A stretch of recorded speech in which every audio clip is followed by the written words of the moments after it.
که من از زور نمی اومد در شما مراجعت میکردم. من اینم خیلی مادر اینم خیلی جگر سوخته چه کنم. 20 سال میشه و 1 سال 2 سال نیمه 20 سال میشه در کوارتیر های مردم خیلی گشتم گیره کرده. Бардор омада, салом алейкум, хуш омадем ба канали Сим Шарипов ва бо шумо ҳастам ман Чунорбахтар Муҳаммад Шарипов. Бардор роз як навора тамошо мекунем ҳамроҳи шумо. Як модари ниёзмандае ки дар як ҷо мақсад иҷора мешина. Худаш тоқаи модар, мақсад ягон одаме ки кор куна ё ки худаш чӣ, хай шумо видеоро бинед, ҳамаша хитон мефаҳмед. Мақсад ки дар ҳамин ҷо квартира мешина, и одам 5 моҳа ва фикр ман хеле ҳозир дар видео шумо пурра тамошо мекунед. Қарздорай ва дар ҷои ки иштагиам одама хезонданиан. Марҳамат бардоро видеоро тамошо мекунем. Мақсади мо ҳаме ки ҳамин модара қарздорша расчёт кунему ва дигар ҷо ягон квартира мисол ягон ҷои дига бигирем, ҳамин одама шунонем. Видеоро бардоро тамошо кунен, дастгирӣ кунен. Видео канали Шайх дар мебурояд. Далшад бардоро дар видео шумо хитон мебинен. Ва бардоро мехоҳам як канал дар шумо пешниҳод кунам. Ссилкаи канал бардоро ҳам дар описание аст, ҳам дар подсказкаи видео. Бидуроен тамошо кунен, дастгирӣ кунен ва аз нои мо салом расонен. Инем канале ки дар рӯи экран десен, ҳамин канале. Марҳамат бародаро ва фаромӯш намекунем ссилкае ки дар комментарияи видео закрепит кардагиай, бидуроен регистратсия кунен ва ба промокод метавонен ки дар ҷанговаро бузингаро сумкор кунен. Тамошо мекунем видеоро. Ушангирем калона.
نه برادران عزیز، خونه یک مادر نیازمند اومدیم. حاضر نوار کرده به شما نشون میتیم. التماس کمک برسونه. در یک کوارتیر هم میسته. خونه خودش نیست. 5 ماه قرض را باید بخزونن. حاضر به شما همشه نشون میتیم حالت خونه را، زندگیشه و بعداً گپ میزنه که چه خیلی حالتم به چی نیاز دارن.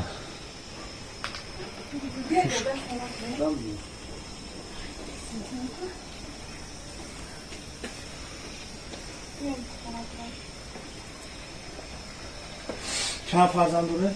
من 4 تا دختر و بچه.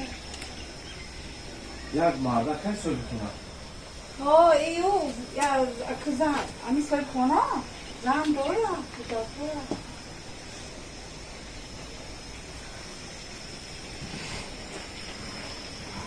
برادرای عزیز، اینا خونه مادر اومدیم. مادری که اجاره نشینه 5 ماه که کوارت پلات دادن هم میتونن باید بخزونن. اینا خیلی خطر گوش میکنیم در همین بوده چی میگه. مرحمت کنیم.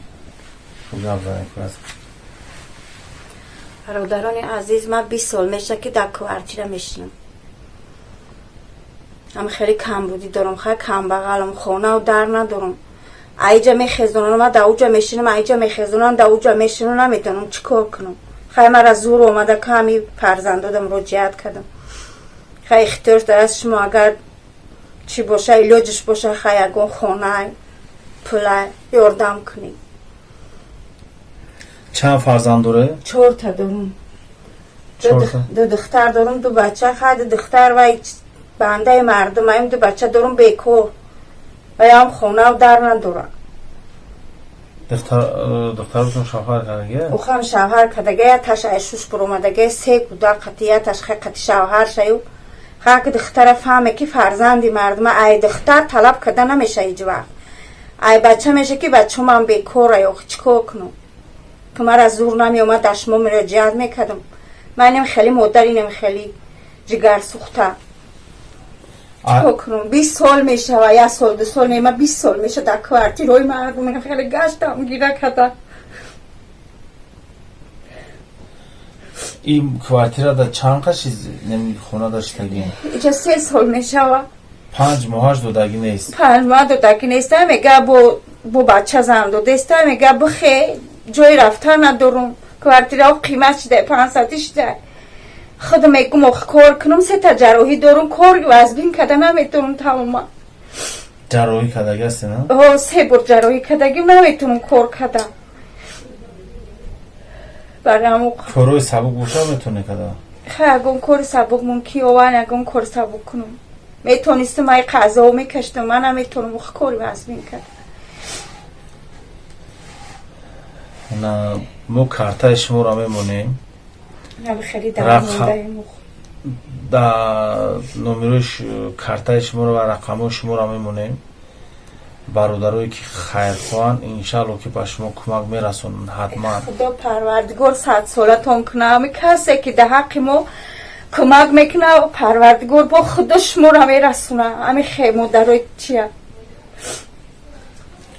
انشالله برادرها کمک میرسونن. برادرایی که در حدود تاجیکستان سروغه شوازی میگه این مادر با تصدیق میکنه که رستوران توقی نگورنی نزدیکی رستوران توقی این 342 دروازه ما قریبگی رستوران توقی. نومی کوچه‌تون چیه؟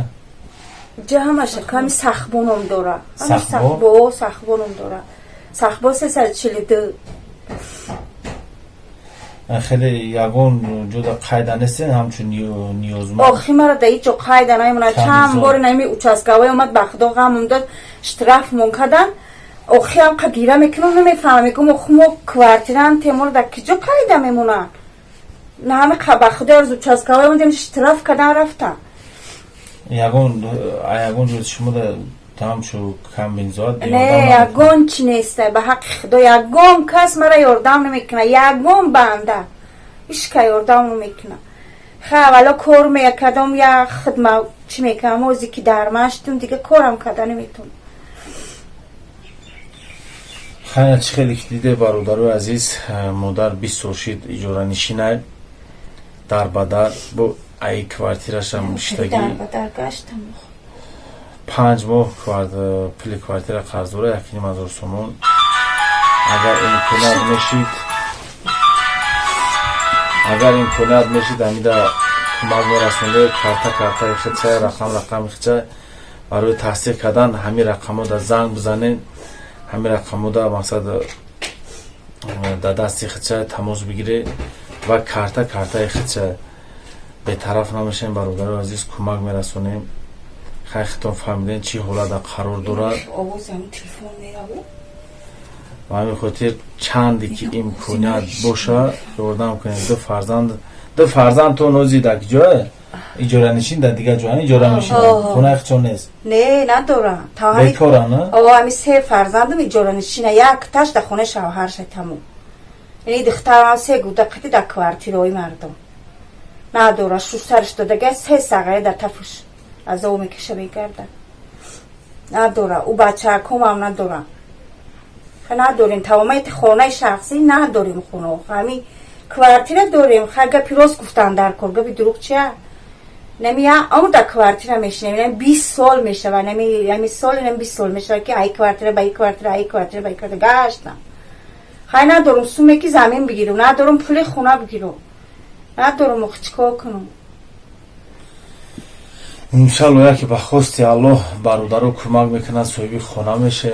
کاش که پروردگار دهانتون کم بگره. خدا پروردگار شما را 100 ساله کنه. خدا امی شما ما را نگاه میکنه که خداوندی شما را نگاه کنه بچه در حق غریبا در حق غریبا یا اون دعا میکنم که پروردگار سوق سلامت بشه. خدا بچه‌های تاجیک نگاه باشه و امی شما ما را نگاه میکنه پروردگار شما را خدا نگاه کنه.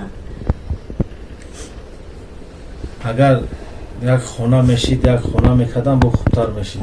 خیلی خیلی از نیسته بچم اولی سنه یک جای دیگه هم برم بشینم اونجا هم میخیزونم با می خوب بشینم یک سال میشینم که میگه خوله خیلی بیچوره هم 3 سال شینم درنگ من میگه اخی بچه فاتحه کردم بچه حق اینجا دا میشته خالم خیلی خونه را ریمون میکنم خیلی گیره کدام که پول ندارم همه خیلی پول ندارم گفتم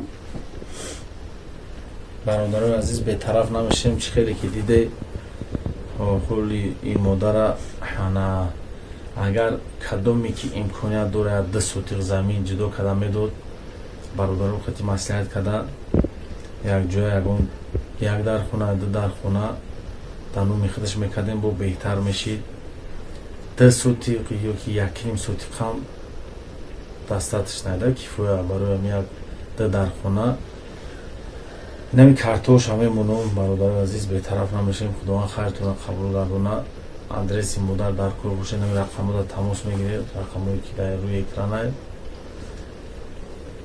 کدومی که در حدود تاجیکستانه مقصد اومده در این نزدیکی شنبه ده پیش رسیدن تو یاردم کده میتونه به همین رقمو تماس گیره به طرف نشه بخی در همون علا باشه. سلام علیکم.